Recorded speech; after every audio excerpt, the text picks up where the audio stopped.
Кыргызстанда 5 жылдан бери мүлк бөлүштүрүү бүтпөй келет. Бирок Дордой базарын азырынча эч ким менчикте элек сыяктуу.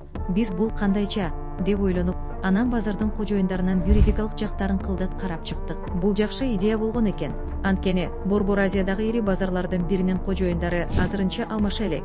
Бирок президенттин үй бүлөсү ал жерге дагы манжасын сала баштаганын аныктадык. Өзүңөр деле болголоп турсаңар керек.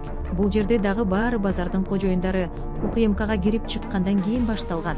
Клооп Кыргызстандын президентинин карындашы Райкан Жапарова Дордой логистик компаниясынын тең негиздөөчүсү болгонун аныктады. Бул бизнесте Райкандын өнөктөшү Исхак Салымбеков. Атасынын атына караганда Дордой ассоциациясынын лидери Аскар Салымбековдун баласы окшойт. Компаниянын дагы эки негиздөөчүсү Салымбековдордун үй бүлөсүнүн өнөктөштөрү. Жапарова менен Салымбековдун биргелешкен бизнеси 2023 жылы августта пайда болгон. 20 жаштагы Исхактагы, 43 жаштагы Райкандагы мурда ишкерликте байкалган эмес.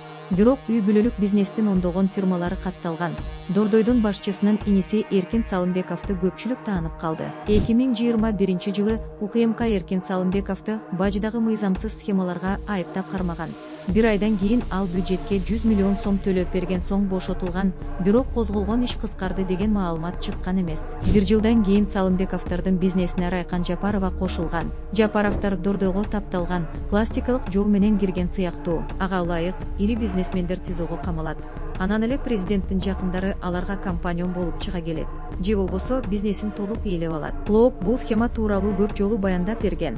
Мисалы, ошондой эле Бишкектин мурдагы мэри, курулуш тармагындагы ири фигура Азиз Суракматовдун бизнесинде президенттин жеңеси Бурул Кыштуулбаева пайда болгон.